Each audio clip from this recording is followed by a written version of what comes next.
이 시간 우리 주님께서 주신 말씀 보도록 하겠습니다. 은혜 받으실 말씀은 구약성경 창세기 11장 1절부터 9절까지의 말씀입니다. 창세기 11장 1절부터 9절까지의 말씀 우리 함께 교독하고 마지막 절만 합독하도록 하겠습니다. 제가 먼저 봉독하겠습니다. 처음에 세상에는 언어가 하나뿐이어서 모두가 같은 말을 썼다.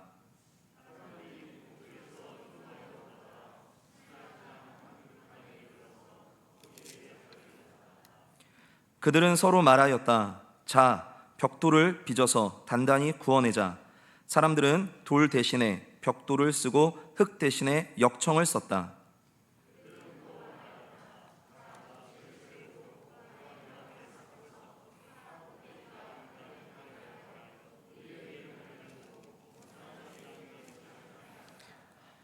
주님께서 사람들이 짓고 있는 도시와 탑을 보려고 내려오셨다.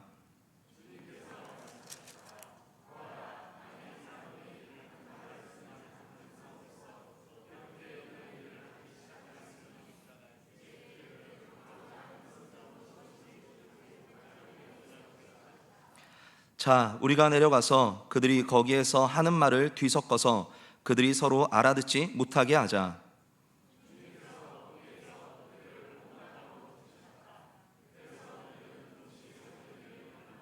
함께 봉독하겠습니다. 주님께서 거기에서 온 세상의 말을 뒤섞으셨다고 하여 사람들은 그곳의 이름을 바벨이라고 한다. 주님께서 거기에서 사람들을 온 땅에 흩으셨다. 아멘. 우리 좌우에 계신 성도분들에게 인사하실 때에 하늘 복 많이 받으세요 한번 인사할 수 있었으면 좋겠습니다. 하늘 복 많이 받으세요. 아멘. 하늘 복 많이 받으세요.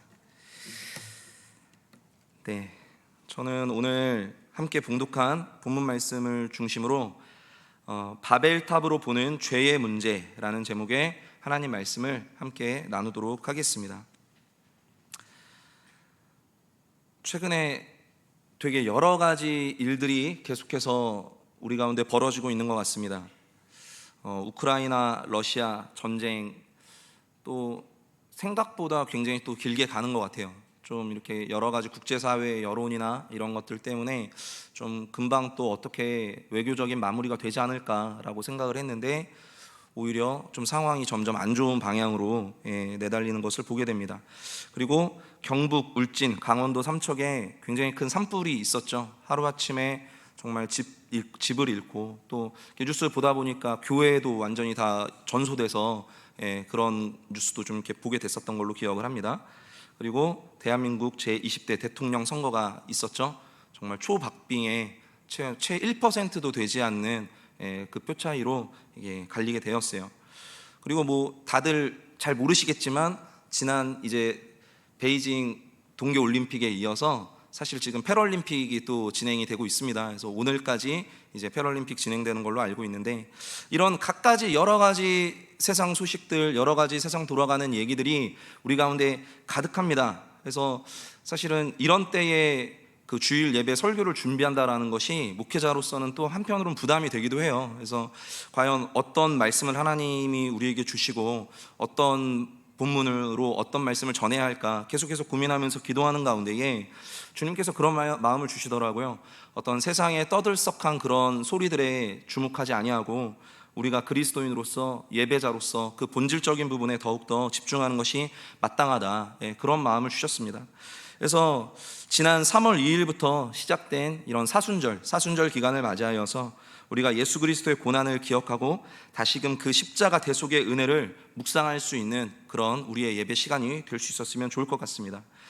특별히 오늘 예배와 이 말씀을 통해서 나누기를 원하는 것은 다름이 아니라 죄의 문제에 관한 생각이에요. 죄의 문제에 관해서 결국 예수 그리스도의 고난과 십자가가 우리 가운데에 궁극적으로는 이것이 고난으로 끝나는 것이 아니라 복음의 기쁜 소식이 되지 않습니까? 그래서 그것이 복음의 기쁜 소식이 되기 위해선 우리 모두가 예수님 없이는 죄의 문제를 결코 해결할 수 없다라는 이것을 반드시 기억해야 합니다. 결국 무슨 말이냐면 모든 사람들이 죄인이고요, 그리고 모든 인생들이 죄인된 삶을 산다라는 얘기죠. 그래서 제가 복음에 대한 이야기들을 설명할 때 간혹 우리 청년들한테 좀 이런 얘기를 할 때가 있어요. 복음은 기쁜 소식이잖아요. 그래서 복음은 기쁜 소식인데 이것이 진짜로 기쁜 소식이 되려면 반드시 전제되어야 하는 것이 있는데 그 전제되어야 하는 게 뭐냐면 부정적 상황이 전제되어야 된다. 복음이 기쁨되기 위해선 부정적 상태가 전제되어야 한다. 예를 들어서 예를 한번 들어볼게요. 어떤 친구가 집안 형편이 되게 유복해서 매일 집에서 밥을 먹을 때마다 반찬으로 소갈비, 돼지갈비 이런 거 기본으로 나오고 각종 고기 반찬 그냥 질리도록 그냥 먹는다고 한번 생각을 해보세요. 근데 그 친구가 이제 어느 날 교회 왔는데 허주영 목사가 그날따라 갑자기 기분이 좋아가지고 오늘 내가 닭갈비 쏜다 딱 이렇게 얘기를 하면 그 친구에게 있어서 과연 그것이 기쁜 소식이 될 수 있겠는가? 그 친구에게 있어서 그 친구가 생각할 때는 별미? 아니면 서민 음식 체험? 약간 이런 느낌? 이렇게 이제 가게 되면 이게 진짜 기쁜 소식이 되지는 않을 수도 있다라는 것이죠. 근데 반대로 집안 형편이 유복하지 못해서 자기가 스스로를 인식할 때는 자기는 아무래도 육식동물로 태어난 것 같아요. 그런데 본인의 의지와 상관없이 집에서 밥을 먹을 때마다 늘 풀을 뜯어야 되는 상황인 거예요. 너무 그렇게 안타깝게 살고 있는데 교회에 왔는데 갑자기 허주영 목사가 오늘 목사님이 닭갈비 쏜다 이러면 이 친구한테는 그게 우와 이 엄청난 기쁜 소식 되지 않겠습니까? 할렐루야. 그때 복음이 된다라는 거예요. 전 복음을 제가 이렇게 설명할 수밖에 없는 게 너무 감사한 것 같고 결론은 무엇이냐? 결론은 두 가지죠. 음식을 골고루 먹어야 된다는 것이고 그 다음에 진짜 중요한 하나는 복음이라고 하는 부분, 이 기쁜 소식이라고 하는 것은 부정적인 상태를 전제로 한다는 거예요. 근데 성경에서 말하고 있는 부정적인 상태가 대체 무엇이냐? 바로 그것이 죄의 문제 아니겠습니까? 죄의 문제. 죄로 인해서 창조주이신 하나님과 끊어지고 죄로 인해서 괴로운 인생을 살아가다가 죄로 인해서 완전한 죽음에 이르게 되는 것, 이런 죄의 문제를 우리가 직면하지 않고서는 복음으로 인한 구원이 있을 수가 없다라는 거예요. 그런데도 여전히 많은 사람들은 스스로 죄인됨을 인지하지 못하거나 인정하지 않은 채로 세상을 살아가고 있죠. 그래서 세상의 법률과 어떤 사회적인 도덕적인 윤리적인 기준을 크게 훼손하지 않는다면 내가 왜 죄인이냐라고 되묻는 사람들도 있다라는 겁니다. 그런데 말씀 가운데 말씀이 제시하는 죄의 기준은 사실 이 세상이 정해놓은, 사람들이 만들어 놓은 어떤 법의 질서, 어떤 도덕적인 윤리적인 가치관, 이런 것들을 훨씬 더 뛰어넘는다라는 거예요. 성경이 말하는 죄의 기준은 무엇이냐? 여러분 기억하시기 바랍니다. 성경이 말하는 죄의 기준점은 바로 하나님이세요. 하나님이 보시기에 합당하지 않은 것들은 모두 죄가 됩니다. 그분 뜻에 부합하지 않는 모든 것, 그게 반하는 모든 것들은 그냥 다 죄인 거예요. 왜냐? 왜 그럴 수밖에 없느냐? 바로 하나님이 우주 만물을 창조하신 창조주 하나님이시기 때문입니다. 할렐루야. 우리가 성경의 시작 창세기 1장 1절 너무나도 잘 알고 있죠. 태초에 하나님께서 천지를 창조하셨다. 바로 이렇게 선언하면서 성경의 말씀은 시작이 된다라는 말입니다. 우리는 창조주이신 하나님을 믿고 그분이 창조하신 그 질서 가운데서 살아가는 것이죠. 그래서 죄는 피조물인 우리가 이런 창조주의 하나님의 질서를 지속적으로 거부하도록 만듭니다. 그게 죄의 영향력이에요. 그러므로 우리는 기록된 하나님의 말씀을 통해서 다시금 하나님께서 창조하신 이 세상 가운데에, 이 피조세계 가운데의 질서가 무엇인지를 깨닫고 그 질서를 회복해 나가야 할 줄로 믿습니다. 자, 그런 의미에서 창세기의 딱 첫 장을 열어서 1장서부터 그리고 창세기 11장까지 이 부분은 모든 인류에게 공통적으로 해당된다 그래서 신학자들이 원역사라고 불러요. 원역사. 이 원역사는 우리에게 굉장히 많은 부분들을 제시하고 있습니다. 무엇보다도 죄가 무엇인지, 그리고 그 죄가 어떻게 인류에 확산되어 가는지, 이런 부분들이 이 말씀 가운데 잘 드러나 있습니다. 원역사들 아마 다들 많이 보셨을 거예요. 창조 이야기, 또 인간의 죄로 인한 어떤 심판과 타락에 대한 이야기, 그 다음에 가인과 아벨, 인류 최초의 살인자 이야기죠. 그리고 확산되는 인류의 죄와 대홍수 사건, 그리고 홍수 이후에 노아 자손을 통한 인류의 재번성이 기록되고, 그리고 마지막 단락에 오늘 우리가 함께 읽은 바로 이 바벨탑 이야기가 기록되어 있습니다. 대홍수 사건 이후에 하나님은 노아와 그의 아들들에게 마치 처음에 아담과 하와에게 그렇게 하셨던 것처럼 다시 한번 복을 선포하십니다. 우리 창세기 9장 1절과 9장 7절 말씀을 함께 봉독해 보도록 하겠습니다. 시작. 하나님이 노아와 그의 아들들에게 복을 주시며 말씀하셨다. 생육하고 번성하여 땅에 충만하여라. 계속해서 7절 시작. 너희는 생육하고 번성하며 땅에 편만하여 거기에서 번성하여라. 아멘. 그래서 하나님이 주신 복으로 인해서 노아의 아들들이었던 셈과 함과 야벳으로 인해서 다시금 대홍수 이후에 이 땅 가운데 인류는 번성을 하게 됩니다. 그래서 창세기를 보면요, 창세기는 이야기, 내러티브라고 하는 이야기의 어떤 구성이 있고, 그 다음에 톨레도시라고 하는 족보의 구성이 있어요. 그래서 이 족보와 이야기가 반복되는 것이 바로 창세기의 내용인데, 10장의 내용을 보면 대홍수 사건 이후에 노아의 후손들이 하나님께 복을 받아서 어떻게 번성하였는지 그 부분이 이제 족보의 형태로 기록이 되어 있습니다. 자, 이 부분에서 우리가 한번 짚고 넘어가야 하는 부분이 무엇이냐면, 결혼을 하고 아이를 낳아서 자손이 번성케 되는 것이 사실은 하나님이 사람들에게 주신 복이라는 거예요. 근데 현대사회에서 많은 청년들이 결혼을 하지 않고 또 아이를 낳지 않는 현실이 계속해서 반복되다가 이제는 아주 심각한 국가적인 문제로까지 야기가 되고 있죠. 근데 여기에는 정말 여러 가지 문제들이 혼재되어 있습니다. 뭐 짧은 시간에 왜 이렇게 우리가 이걸 어떻게 해야 되나 아주 말하기가 어려울 정도로 이게 사실 단순한 문제는 아니에요. 근데 그럼에도 불구하고 이제 개인의 선택에 의해서 결혼을 하지 않고 아이를 낳지 않는 것이 어쩌면 이거는 하나님이 우리에게 주신 복을 우리가 스스로 걷어차는 행위가 아닐까, 거부하는 것이 아닐까, 이런 생각을 할 때가 많이 있습니다. 특히 이 자리 가운데에 우리 젊은 청년들, 미혼인 싱글들이 굉장히 많이 있는데, 저는 목회자로서 제가 바라는 것은 우리 청년들이 되게 행복한 인생을 살았으면 좋겠어요. 그런데 그 행복한 인생 가운데에 행복한 가정을 함께 꿈꿀 수 있었으면 좋겠습니다. 국가가 책임져야 하는 영역이 분명히 있죠. 사회가 해결해야 되는 문제가 있습니다. 그런데 개개인이 어떤 신념을 갖고 살아가느냐도 굉장히 중요한 부분 아니겠습니까? 간혹 이제 대화를 나누다 보면 너무 아무렇지도 않게 결혼 생각 없다고 얘기하고 그냥 결혼해도 아이 안 낳을 거다 이렇게 얘기하는 청년들이 간혹가다 있어요. 그런데 어떤 것이 여러분을 사랑하시는 하나님이 주신 축복의 길인지를 우리가 잘 한번 생각해보고 기도해 볼 필요가 있는 것 같습니다. 더불어 이미 그렇게 가정을 꾸리고 삶을 살아가시는 우리 어르신들은 젊은이들을 향해서 자꾸 결혼 안 한다고 말로 이렇게 막 뭐라고 하실 게 아니라 정말 행복한 가정을 이루셔서 정말 아름다운 부부가 어떻게 살아가는지 이런 부분들을 계속해서 보여주시면서 그 자체로서 좋은 모범을 보여주시면 그것이 훨씬 더 젊은이들 가운데 선한 영향력으로 나타날 것 같습니다. 모쪼록 진정으로 말하는 것은 우리 모두가 하나님께서 우리에게 주신 복을 충만하게 누리는 것입니다. 할렐루야. 예수 안에서 하나님이 주신 복을 충만히 누리시기를 축원합니다. 네, 이제 우리 한번 본문의 내용들을 한번 면밀하게 살펴볼 수 있었으면 좋겠습니다. 우리 창세기 11장 1절 말씀 함께 봉독하도록 하겠습니다. 시작. 처음에 세상에는 언어가 하나뿐이어서 모두가 같은 말을 썼다.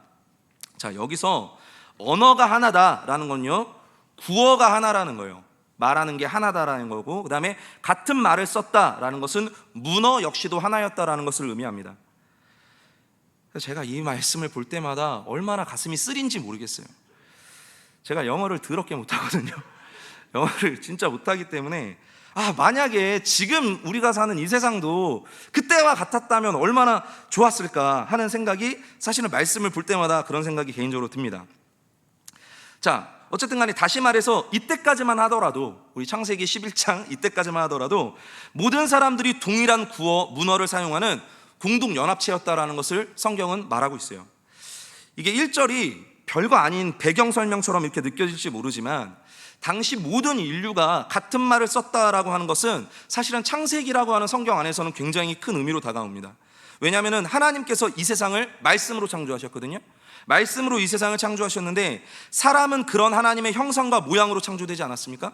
그러니까 본래 사람의 말에도 하나님을 닮은 창조력이 담겨 있는 것이죠. 그런데 창세기 3장에서 이제 죄를 지어서 인류가 타락하게 되면서 그 창조의 능력을 상당히 많이 상실하긴 했지만 그럼에도 불구하고 여전히 많은 사람들의 말 가운데 엄청난 영향력이 숨겨져 있다는 것은 뭐 오늘날 우리가 사는 세상에서도 너무나도 잘 드러나는 대목이죠.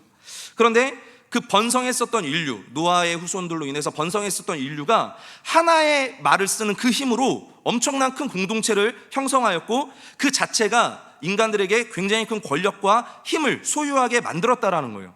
자, 계속해서 우리 2절 말씀 함께 봉독하도록 하겠습니다. 시작. 사람들이 동쪽에서 이동하여 오다가 시날 땅 한 들판에 이르러서 거기에 자리를 잡았다.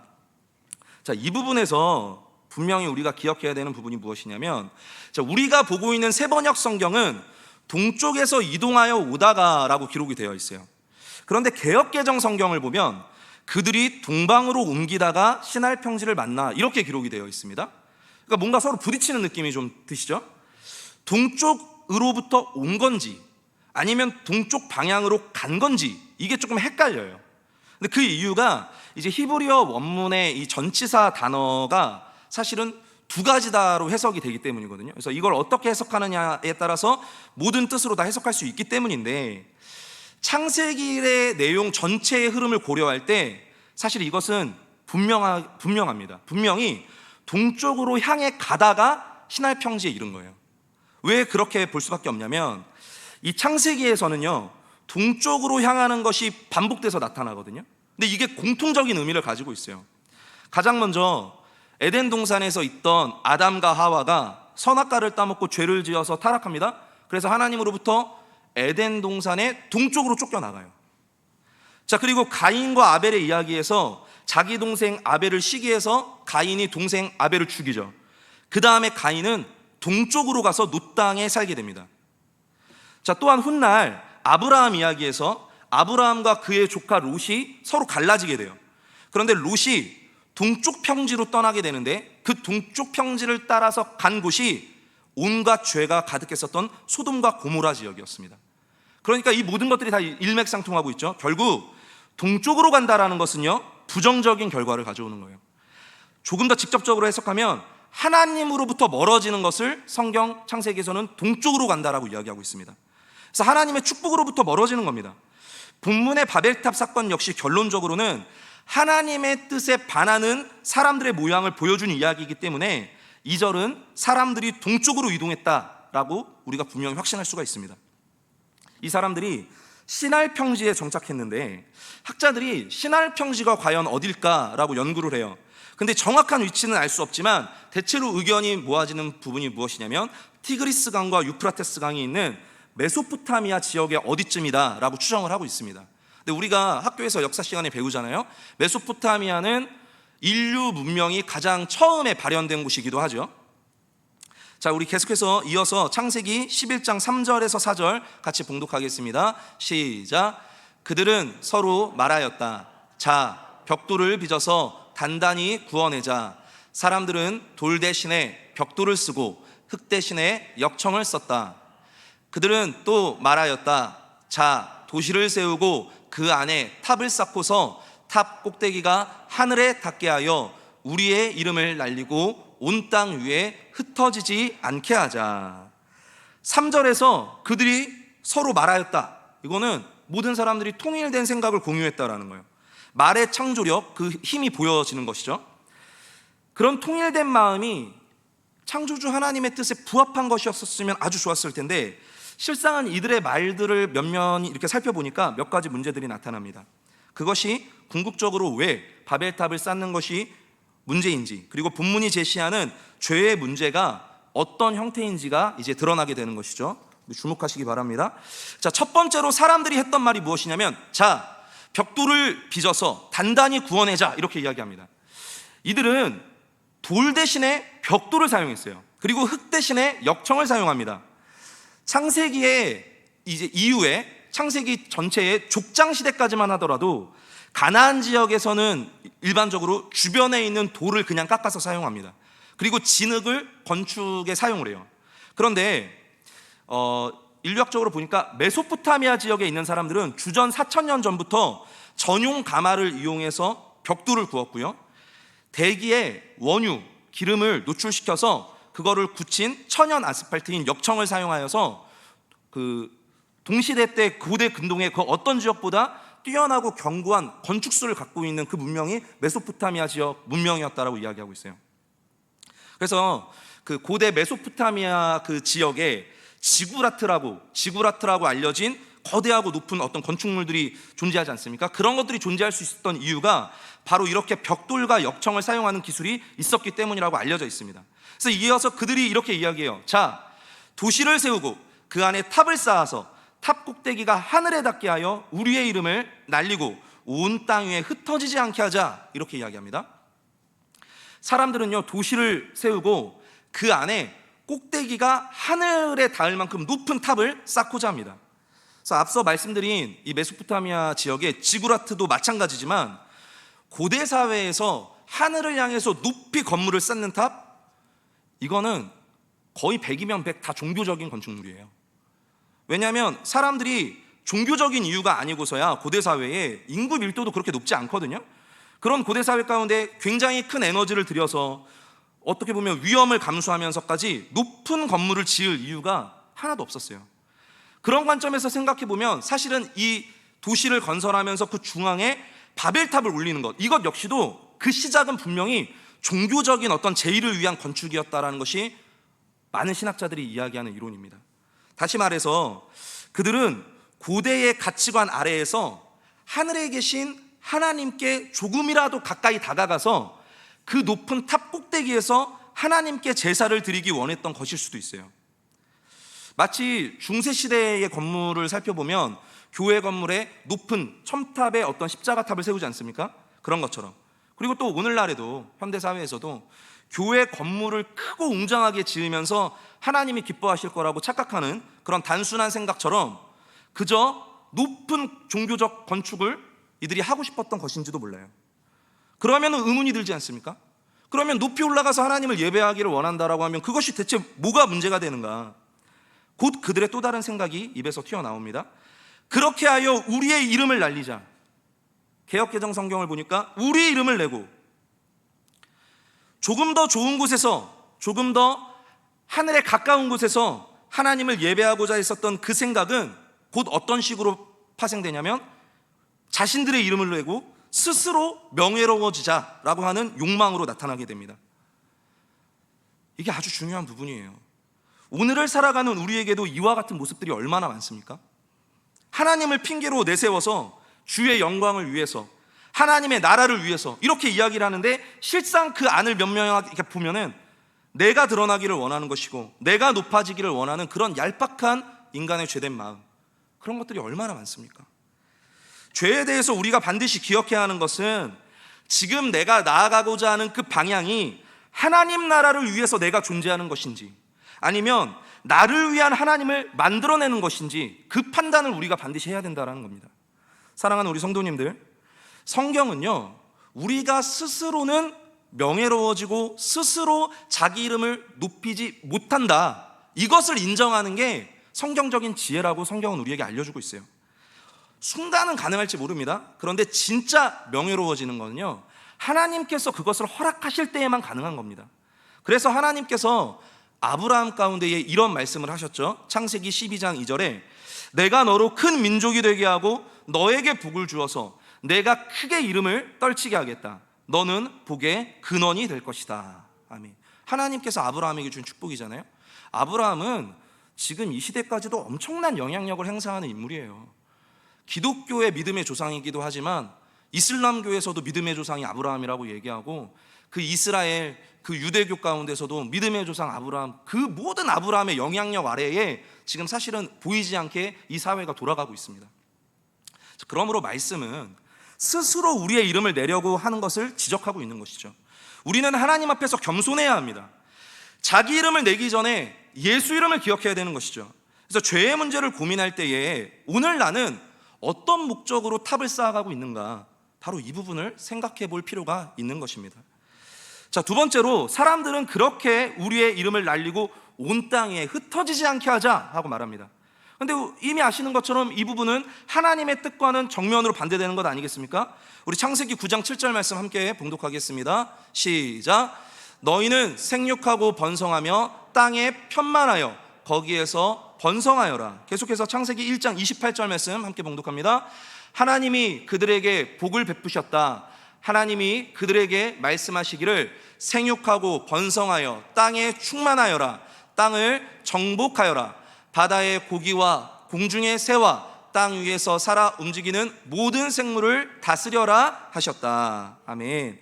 하나님은요, 사람들이 널리 퍼져서 흩어져서 살기를 원하셨습니다. 왜냐하면 그 이유는 하나님께서 사람을 창조하신 목적 중에 하나가 바로 하나님을 대리해서 이 피조 세계를 다스리는 관리자로 인간들이 세워지기를 원하셨기 때문이에요. 누군가는 이 대목에 대해서 이런 반문을 할지도 몰라요. 사람들이 하나님의 그런 뜻을 모르고 그런 것 아니겠습니까? 지금 바벨탑을 이렇게 쌓아 올리는 게, 만약에 그렇게 물어보는 사람이 있다면, 그렇다면 노아와 그의 아들들은 하나님을 잘 믿어서 대홍수 가운데 구원을 받았죠. 그러면 노아 이후의 사람들이 그런 하나님의 뜻을 완전히 다 상실했다면 하나님을 점점 믿지 않고 그분의 뜻 자체를 잃어간 것, 그 자체가 이제 문제가 되는 것이죠. 자, 무엇보다 본문에 나타난 문제는 사람들이 우리가 도시를 크게 세워서 정말 살기 좋은 이런 모양들을 만들어서 흩어짐을 면하자라고 했다는 거예요. 이 부분을 히브리어 원문으로 보면요, 이게 미완료형으로 되어 있습니다. 그러니까 끝이 없는 거예요. 계속해서 그렇게 해나가자라는 의미입니다. 그것은 이들의 최종 목적이 궁극적으로 하나님을 위해서 사는 것이 아니라는 거예요. 하나님을 위해서가 아니라 하나님 없어도 우리가 잘 만들면, 우리가 잘 해나가면 우리 스스로가 평안을 찾을 수 있어. 지금 이런 의지가 표명되고 있는 것입니다. 더불어 우리는 이 바벨탑 본문이 창세기 어디에 지금 이게 위치하고 있는지를 한번 살펴볼 필요가 있어요. 이 세상에 죄가 가득해서 하나님이 한탄하시기까지 죄가 가득하니까 하나님이 도저히 안 되겠어서, 공의의 하나님이시니까 물로 이 땅을 심판하지 않습니까? 그래서 대홍수 사건이 일어났어요. 그 심판이 있고 난 뒤에 바로 그 직후에 이 바벨탑 사건이 있습니다. 하늘까지 높이 쌓아 올리는 이 탑의 존재는요, 혹시 이후에라도 또다시 홍수와 같은 그런 심판이 반복되었을 때 자기들 스스로의 힘으로 그런 하나님의 심판조차 무력화시키겠다라고 하는 인간의 교만한 죄성이 담겨 있는 거예요. 창세기 9장 11절 말씀 제가 봉독하겠습니다. 내가 너희와 언약을 세울 것이니 다시는 홍수를 일으켜서 살과 피가 있는 모든 것들을 없애는 일이 없을 것이다. 땅을 파멸시키는 홍수가 다시는 일어나지 않을 것이다. 할렐루야.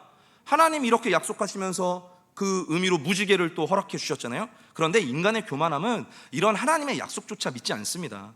하나님의 뜻을 상실하고 나아가 하나님을 그냥 잃어버리고 계속해서 자기 힘으로 성을 세우고 탑을 쌓아 올리려고 하는 모든 죄는 결국 하나님의 말씀을 믿지 않는 불신으로 연결될 수밖에 없는 것입니다. 결국 그들은 그렇게 높이 탑을 쌓아갑니다. 뭐 얼마나 높이 탑을 쌓았는지 모르겠어요. 그런데 그 이후에 전개되는 본문 말씀이 아주 재밌게 우습게 다가오는 거죠. 우리 창세기 11장 5절 말씀 함께 봉독하겠습니다. 시작. 주님께서 사람들이 짓고 있는 도시와 탑을 보려고 내려오셨다. 지금 4절과 5절 사이에 얼마나의 어떤 시간 간극이 있는지는 알 수 없어요. 그런데 말씀의 의도는 굉장히 분명하죠. 밑에서 사람들은요, 높이 탑을 쌓아 올리는 거예요. 어디까지? 하늘에 닿을 때까지 막 탑을 쌓아 올리는데 하나님께서는 그들이 하는 것을 보시기 위해서 내려오셔야 돼요. 하나님께서는 저 뭐야? 한참을 내려오시는 거죠. 인간들이 쌓고 있는 탑이 그들에게는 대단히 위대한 것처럼 보일지 몰라도 하나님께서 보시기에는 저 뭐야 저거? 이렇게 되는 거예요. 뭐 하는지 자세히 한번 봐야 되겠는데 한참을 내려오십니다. 자, 물론 이건요, 이 말씀 가운데 메시지를 전달하기 위해서 지금 본문 말씀이 사실 과장된 표현을 하고 있는 거예요. 왜냐하면 우리 하나님께서는 전지하시죠. 그래서 모든 것을 아시는 분이에요. 그리고 편재하십니다. 어느 곳에나 계시는 분이에요. 공간을 창조하신 분이 공간의 제약을 받지 않습니다. 그래서 하나님은 어느 곳에나 계시는 분인데, 자, 그럼에도 이 본문 말씀에서 지금 말씀이 드러내고자 하는 요소는 무엇이냐면 하나님과 인간 사이에는 존재론적인 엄청난 차이가 있다는 걸 지금 보여주는 거예요. 그래서 의도적으로 이렇게 표현하는 것입니다. 하나님은 한참 내려오셔야 됐어요. 자, 창세기 11장 6절에서 7절 말씀 우리 한 번 더 봉독하겠습니다. 시작. 주님께서 말씀하셨다. 보아라, 만일 사람들이 같은 말을 쓰는 한 백성으로서 이런 일을 하기 시작하였으니 이제 그들은 하고자 하는 것은 무엇이든지 하지 못할 일이 없을 것이다. 자, 우리가 내려가서 그들이 거기에서 하는 말을 뒤섞어서 그들이 서로 알아듣지 못하게 하자. 아멘. 하나님께서는요, 이제 인간들은 그들이 하고자 하는 것은 무엇이든지 하지 못할 일이 없을 것이다 라고 말씀하십니다. 이거는요, 앞으로 인간이 마음만 먹으면 못할 것이 없다라고 하는 인간의 가능성을 표현한 말씀이기도 하지만, 더불어서 동시에 앞으로 얼마든지 죄를 지을 수도 있다라는 그런 표현이기도 합니다. 자, 그렇다고 해서 하나님께서 하나님의 신적 주권이 흔들릴까봐 이런 거를 걱정하시는 분은 전혀 아니시죠? 사실 이게 말씀을 잘 보면 좀 웃긴 개그 포인트가 있어요. 하나님이 조금 비아냥거리면서 냉소적인 표현을 하시는 거예요. 왜냐하면 이전에 사람들이 자, 우리가 어떻게 하자라고 하면서 막 도시를 만들고, 자, 우리가 어떻게 하자 하면서 막 바벨탑을 쌓아 올리잖아요. 하나님이 똑같이 따라 하시죠. 자, 우리가 어떻게 하자라고 말씀하시면서 내려오세요. 하나님의 방식은요, 사람들의 언어를 섞어버리는 겁니다. 그래서 결론적으로 우리가 바벨탑 사건 잘 아는 것처럼 결론 어떻게 되는지 우리 8절 9절 말씀 한 번 더 봉독하도록 하겠습니다. 시작. 주님께서 거기에서 그들을 온 땅으로 흩으셨다. 그래서 그들은 도시 세우는 일을 그만두었다. 주님께서 거기에서 온 세상의 말을 뒤섞으셨다고 하여 사람들은 그곳의 이름을 바벨이라고 한다. 주님께서 거기에서 사람들을 온 땅에 흩으셨다. 아멘. 사람들의 언어가 뒤섞이게 되었고, 그로 인해서 더 이상 탑과 도시의 건설을 진행할 수가 없었습니다. 사람들이, 언어가 통하는 사람들끼리 무리를 지어서 모여서 결국에는 하나님의 뜻대로 온 땅으로 편만하게 흩어지게 되는 결과를 가져오게 되는 것이죠. 바벨이라는 이름이 붙은 이유는 이 바벨의 의미가 혼잡하다, 혼동되다 라는 데서 유래된 혼란이라는 뜻을 의미하기 때문입니다. 결론적으로 이 이야기 전체가 우리에게 어떤 교훈을 줍니까? 이미 하나님께서는요, 창조 때부터 사람들에게 온 땅에 충만하고 온 땅을 정복하라 하는 이 사명의 축복을 우리에게 주셨습니다. 결국 말씀은 인간의 어떠한 노력에도 하나님의 의지와 계획을 꺾을 수 없다라고 하는 그 진리를 이 말씀을 읽는 모든 사람들 가운데 선포하고 있는 것입니다. 사랑하는 우리 성도님들, 그리고 우리 청년 여러분, 오늘 말씀을 통해서 여러분은 어떤 죄의 문제들을 발견하게 되셨습니까? 이 말씀을 통해서, 하나님의 말씀을 대하면서, 자, 애초에 이 말씀을 나누는 그 과정에서 사순절을 맞이해서 우리가 죄의 문제에 대한 고민을 한번 나눠보자, 이런 어떤 의도로 이 말씀을 준비하였는데, 자, 신앙생활을 오래 한 사람들에게 바벨탑 이야기 너무나도 익숙한 이야기죠. 근데 우리는 말씀을 통해서 다시 한번 나 자신의 삶을 돌아볼 필요가 있을 것 같습니다. 마지막으로 한 가지 부분을 좀 더 나누고 이제 말씀을 마무리했으면 좋겠는데요.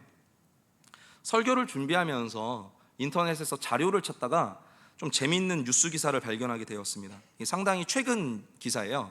2022년 2월 24일자 기사입니다. 헤드라인은요, 조물주 주커버그, 언어 장벽이 없는 메타버스 만든다입니다. 이런 헤드라인으로 뉴스 기사가 떴어요. 기사 내용이 무슨 내용이냐면, 이 페이스북의 창시자, 이제 현 메타라고 하는 회사의 최고 경영자인 이 마크 주커버그가 머지않아서 전 세계 모든 언어를 실시간으로 번역해주는 인공지능 시스템을 구축하여 인류의 언어 장벽을 허물어 버리겠다라고 선언한 거예요. 제가 이래서 영어 공부를 등한시했습니다. 언젠가 이런 날이 올 줄 알았죠. 주커버그가 뭐라고 인터뷰를 했냐면, 자기가 바벨탑 이전으로 세상을 돌려놓겠다라고 그렇게 선포했어요. 그래서 모든 언어를 순간적으로 번역해주는 독자 AI가 이제 상용화 될 날이 얼마 안 남았다라고 합니다.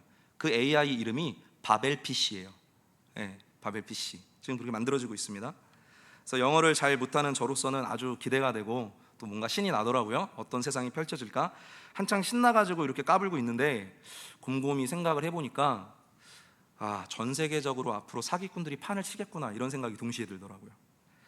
언어의 장벽을 뛰어넘어서 모든 민족을 대상으로 복음을 전할 수도 있고요, 언어의 장벽을 뛰어넘어서 모든 민족을 대상으로 보이스피싱을 할 수도 있습니다. 네, 참 어려운 문제고 아이러니하죠. 아이러니하게도 성경에도 이런 아이러니가 굉장히 많이 있어요. 우리가 성경은 우리에게 하나 되는 것이 하나님의 뜻이다라고 말하죠. 그런데 때로는 흩어지는 것이 하나님의 뜻이다라고도 말합니다. 설교 서두에 제가 지금 세상에 여러 가지 일들이 벌어지고 있다고 말씀드렸습니다. 어떤 곳에서는 서로 하나 된다라고 하는 그 말을 앞세워서 전쟁이 일어나고 있어요. 그리고 어떤 곳에서는 서로 하나로 모여서 막 산불을 끄고 있기도 하고요. 그리고 어떤 곳에서는 또 막 하나가 되어서 자기가 지지하는 후보에게 투표를 해서 대통령을 뽑기도 합니다. 그런데 이 모든 과정들을 자세히 살펴보니까 모든 게 하나님의 뜻처럼 느껴지지는 않아요. 어쩌면 그 가운데에서는 흩어지는 것이 도리어 하나님의 뜻이 아닐까라고 생각되어지는 부분도 있습니다. 그래서 우리는요, 지혜롭게 판단해야 돼요. 분명한 것은 우리가 하나 되어야 하는 그 지점은 다름이 아니라 예수 그리스도 십자가 안에서 하나가 되어야 된다는 것입니다. 그것만이 죄의 문제에서 우리를 자유롭게 합니다. 혹 우리의 하나됨이 하나님의 뜻을 거스르고 내 안에 바벨탑을 쌓는 것은 아닐까, 바로 이 부분을 우리는 주의해야 됩니다. 그래서 하나님이 원하시는 그 하나됨, 하나님이 원하시는 흩어짐, 이것들을 분별해서 이 사순절 기간 가운데에 예수로 말미암아 승리하는 저와 여러분 되시기를 주의 이름으로 축원합니다.